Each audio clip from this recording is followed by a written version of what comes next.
दोस्तों, मेरे चैनल को जरूर सब्सक्राइब करें। आपका बहुत बहुत धन्यवाद।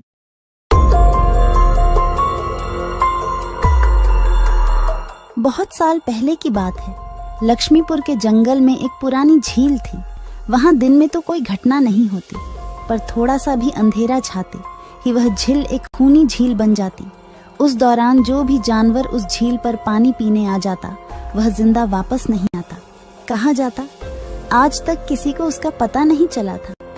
यही वजह थी कि जंगल के सारे जानवरों ने, यहाँ तक कि जंगल की राजा शेर ने भी उस झील को खूनी झील घोषित कर दिया था। अब पूरे जंगल में कोई भी शाम को उस झील की तरफ जाने की हिम्मत नहीं करता था।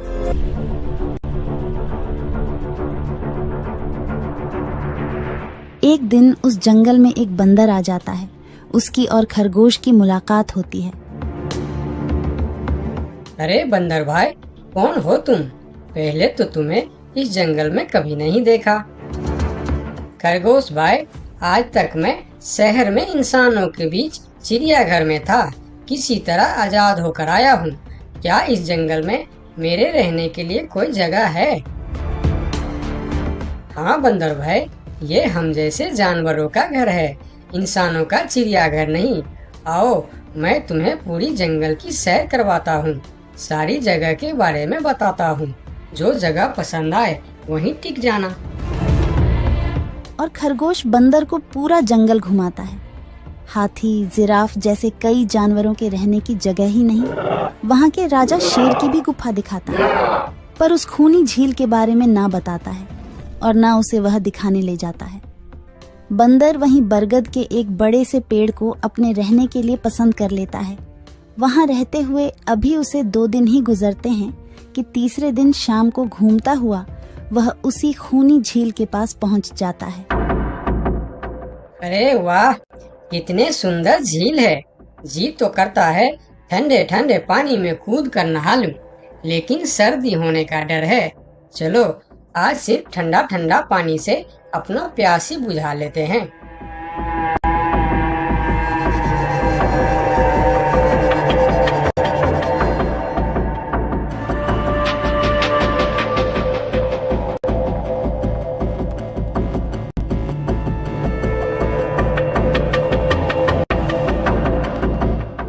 अरे बंदर भाई, तुम इतने डरे हुए क्यों हो? कहाँ से आ रहे हो? झील में पानी पीने गया था और जिंदा वापस आ गए। क्या मतलब? तुम्हें पता नहीं? वह इस जंगल की खूनी झील है। शाम होने पर कोई भी वहां जाता है तो जिंदा वापस नहीं आता। उसकी लाश का भी पता नहीं चलता कि वह कहाँ गायब हो जाती है। इसीलिए शाम होते ही कोई भी उस खूनी झील की तरफ नहीं जाता। ये हमारे राजा का आदेश भी है। कमाल है, मुझे तो पता ही नहीं। कैसे पता नहीं? तुम्हें वह खरगोश भाई ने बताया नहीं? लो, खरगोश भाई भी आ गया। अरे खरगोश भाई, आपकी वजह से आज बंदर भाई की जान जाते जाते बची। मेरी वजह से? हाँ, तुमने बंदर भाई को पूरा जंगल घुमाया, हर जगह के बारे में बताया। इस खूनी झील के बारे में क्यों नहीं बताया? भूल गया भाई, मैंने तो सोचा ये तो पेड़ पे रहते हैं, इन्हें झील से क्या काम। अभी अभी इन्हें खूनी झील की खूनी ने पकड़ने की कोशिश की, ये तो बाल बाल बच गए, वरना खूनी झील की खूनी, क्या तुमने उसे देखा? क्यों, क्या तुम लोगों ने आज तक नहीं देखा? नहीं, हम में से कोई कभी भी शाम को उस तरफ जाते ही नहीं और दिन में कोई घटना नहीं होती। और यह बात वह जाकर शेर के दरबार में सभी को बताता है। उसकी बात सुनकर किसी को भी यकीन नहीं आता है। क्या बात कर रहे हो बंदर? मैं सच कह रहा हूँ महाराज, लेकिन हम लोगों तो कभी आज तक देखा ही नहीं, क्योंकि आप लोग उसे खूनी झील समझकर दिन में ही वहाँ जाते हो और शाम होते ही आप लोग डर के मारे वहाँ जाना बंद कर देते हो।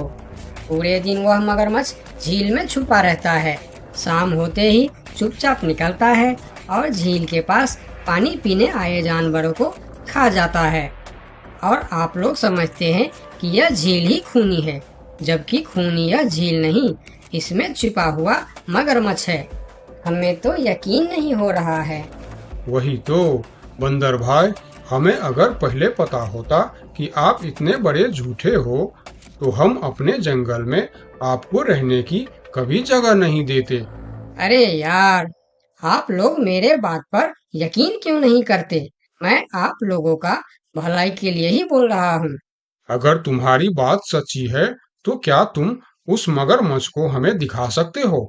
क्यों नहीं महाराज, आज शाम होते ही आप लोग वहाँ जाकर पेड़ और पत्थरों के बीच छुप जाना।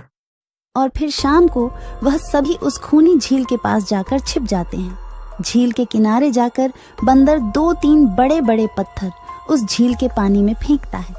पत्थर के गिरने की छपाक छपाक की आवाज सुनकर मगरमच्छ पानी के अंदर चलता हुआ शिकार करने वहां आता है। मगर वहां पेड़ के पीछे छिपे दिखाई देते हाथी को देखकर वह सावधान हो जाता है और सोचता है, अच्छा, तो यह लोग मुझे छुपकर देखने आए हैं। अब मैं क्या करूं? हाँ, ये लोग तो बेवकूफ है। इन्हें फिर से बेवकूफ बनाते हैं। मैं फिर से पत्थर बन जाता हूँ। देखा, हमने कहा था ना, झील में एक बड़ा सा पत्थर है। हाँ, देखो, यही पत्थर तो हमें हमेशा रात में दिखाई देता है। हाँ, वही तो। ये पत्थर सिर्फ रात को क्यों दिखता है, दिन में क्यों नहीं दिखता, कभी सोचा है? हाँ, रात को चंद्रमा की वजह से पानी में ज्वार आता है तो वह पत्थर ऊपर हो जाता है। दिन में ज्वार नहीं आता तो पत्थर पानी में डूबा रहता है। उनकी बेवकूफी भरी बातें सुनकर बंदर परेशान हो जाता है। अरे यार, तुम लोग भी ना समझते ही नहीं। ठीक है, चलो एक काम करते हैं। तुम लोगों को लगता है ना कि वह बड़ा पत्थर, कि वह बड़ा ही मजबूत पत्थर है। अगर यह खुद ही बता दे कि यह एक मजबूत पत्थर है तो मैं भी मान जाऊंगा और अभी गुलाटी मारते हुए झील में छलांग लगा दूंगा और तैरता हुआ इस तरफ से उस तरफ चला जाऊंगा। यह सुनकर मगरमच्छ के मुंह में पानी आ जाता है। लगता है आज बंदर का नरम नरम मांस खाने का मौका मिलेगा। वैसे भी ये सारे जानवर बेवकूफ है। आज तक मुझे पत्थर ही समझते आए हैं। मैं पत्थर हूँ, मैं मजबूत पत्थर हूँ। सुना आप लोगों ने? ये कैसे आप लोगों को बेवकूफ समझता है? अरे पत्थर भी कभी बोलते हैं क्या? अब सभी की समझ में बंदर की बात आ जाती है। रात भर सभी शेर राजा की गुफा में मीटिंग करते हैं। बंदर सही कह रहा था। यह मगरमच्छ जरूर कहीं दूसरे जगह से हमारे जंगल में आ गया है। लेकिन अब क्या करे? अगर धरती पर होता तो मैं उसे धूल चटा देता था, लेकिन पानी में हमारा शक्ति कम हो जाती है। तो क्या इससे हमें कभी छुटकारा नहीं मिलेगा महाराज? मेरे ख्याल से तो नहीं। मिलेगा महाराज। ये पानी में भी रहेगा, हमें देखेगा भी, मगर वह कुछ कर नहीं पाएगा। ये कैसे हो सकता है? हो सकता है हाथी भाई। बस आप लोग मुझे 2 बड़े बड़े रस्सी दे दो। रस्सी का क्या करोगे? मैं शहर के चिड़ियाखाना में था तो एक एक तरीका सीखा है जानवरों पर कब्जा करने की। हम इस पर कब्जा कर लेंगे। और बंदर को 2 बड़ी बड़ी रस्सी लाकर दी जाती है। फिर बंदर उन सभी के साथ रस्सी लेकर उस खूनी झील पर पहुंचता है।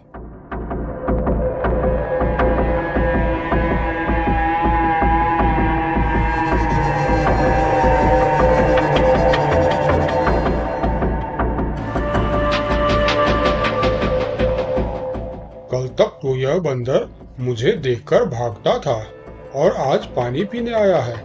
लगता है ये भी दूसरे जानवरों की तरह मुझे पत्थर समझने लगा है। अभी इसे अपना निवाला बनाता हूँ।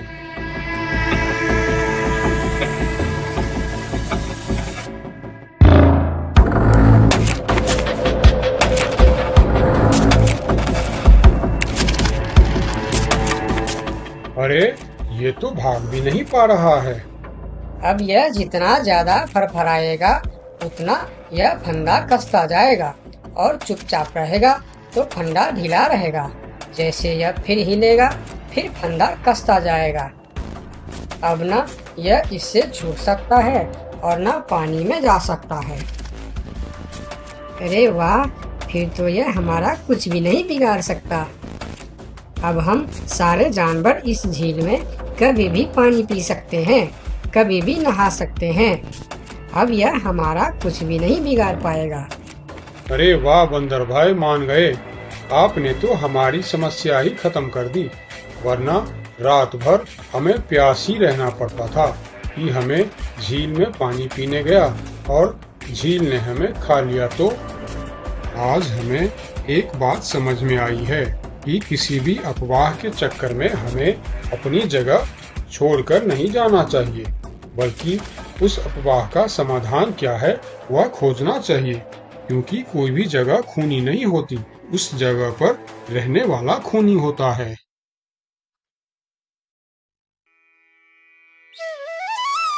बहुत साल पहले की बात है। लक्ष्मी नगर में एक बहुत बड़ा जंगल हुआ करता था।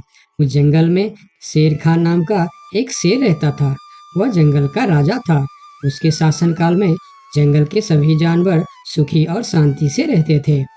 यदि जंगल में कोई भी जानवर गलत काम करता तो शेर खान उसे दंड देते थे। वह कमजोर जानवरों की रक्षा भी करते थे। एक दिन शेर खान अपने गुफा के सामने बैठे थे। तभी उसका दोस्त भालू उसके पास आया। फिर दोनों दोस्त मिलकर जंगल और जंगल के जानवरों के बारे में आलोचना करने लगे। मैं इस जंगल का सबसे शक्तिशाली जानवर हूँ। मेरे सामने जंगल का कोई भी जानवर टिक नहीं सकता। क्या कहते हो भालू भाई? ये तो तुमने बिल्कुल ठीक कहा, लेकिन हाथी के सामने तुम बिल्कुल चूहे जैसे दिखते हो। क्या ठीक कहा ना मैंने शेर खान? भालू की बात सुनकर शेर खान बहुत क्रोधित हो गए। भालू, तुम्हारी हिम्मत कैसे हुई मेरे बारे में इस तरह की बातें करने की? तुम्हें पता है तुम किसके सामने बात कर रहे हो? मैं इस जंगल का राजा हूँ। तुम मेरे दोस्त हो, इसीलिए तुम्हारे साथ मैं थोड़ा मजाक कर रहा था। तुम मेरे बात का बुरा मत मानना शेर खान। शेर खान नहीं, महाराज कहो महाराज। मैं इस जंगल का राजा हूँ, इसीलिए बाकी जानवरों की तरह तुम भी मुझे आज से महाराज कह के ही बुलाओगे। लेकिन शेर खान, हम दोनों दोस्त हैं, फिर भी तुम ऐसे क्यों बातें कर रहे हो? दोस्त है नहीं, दोस्त थे। आज से हमारी दोस्ती खत्म। आज के बाद मैं तुमसे कभी बात नहीं करूँगा। दोस्त कहकर मेरे सामने कभी मत आना। चले जाओ यहाँ से। अपने दोस्त का इस व्यवहार से भालू बहुत दुखी हुआ और वह वहां से चला गया। उसी जंगल में गोलू नाम का एक बंदर भी रहता था।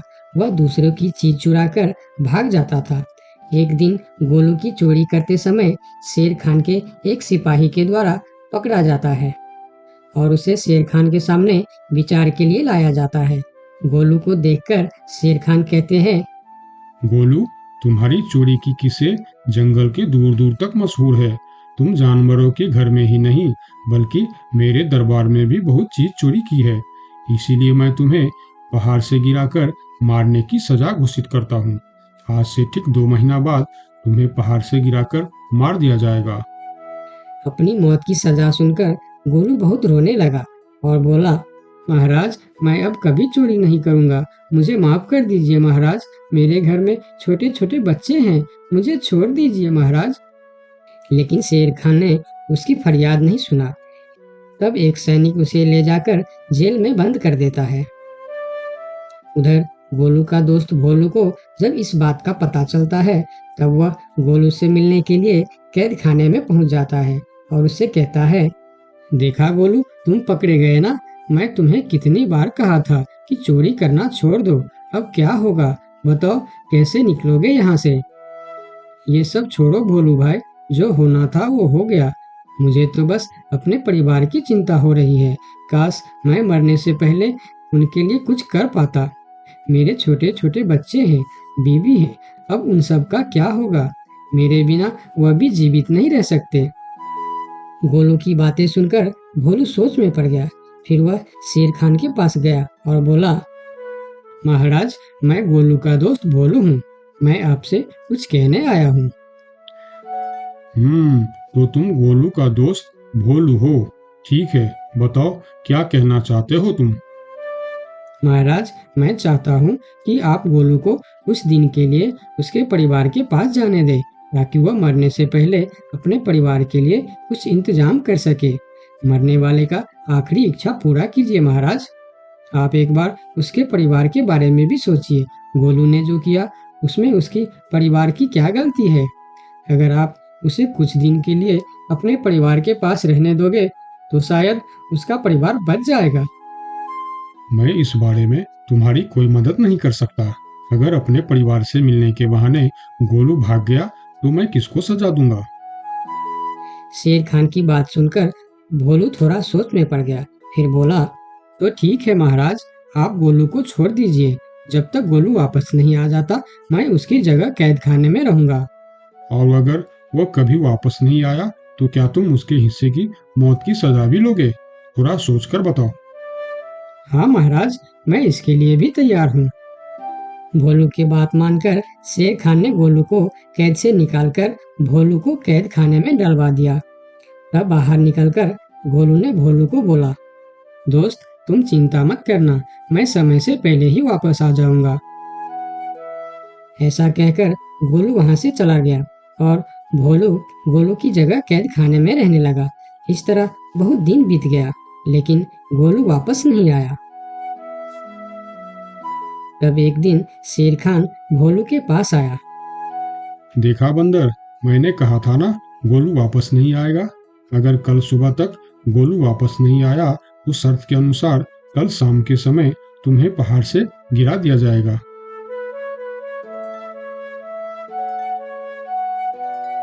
अगले दिन भी जब गोलू वापस नहीं आया तब शेर खान और उनके सैनिक भोलू को लेकर पहाड़ के किनारे पर गए। फिर भोलू को खाई के किनारे खड़ा करके शेर खान ने कहा, देखा ना मूर्ख बंदर, तुम्हारे दोस्त तुमको धोखा देकर चला गया। अब तुम मरने के लिए तैयार हो जाओ। लेकिन इस बार भी गोलू नहीं डरा और बोला, कोई बात नहीं महाराज, मैं अपने दोस्त के लिए मरने के लिए भी तैयार हूँ। मैं यह जानकर बहुत खुश हूँ कि मेरा दोस्त अपने परिवार के साथ खुश है। मेरे आगे पीछे और कोई नहीं है, मैं तैयार हूँ महाराज।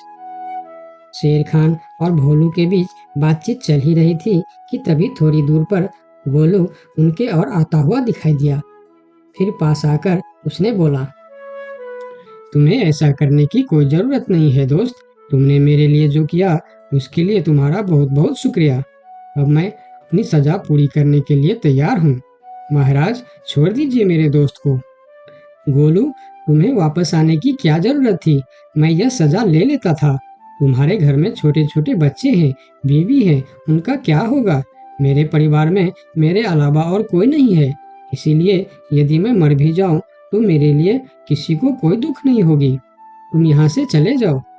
नहीं दोस्त, गलती मैंने की है, इसीलिए सजा भी मुझे ही मिलनी चाहिए।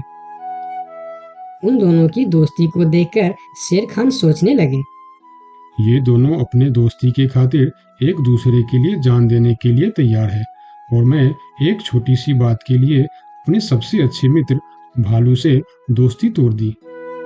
यह मैंने बहुत बड़ा गलती कर दी। मुझे इसका प्रायश्चित करना ही होगा। किसी को मरने की कोई जरूरत नहीं है।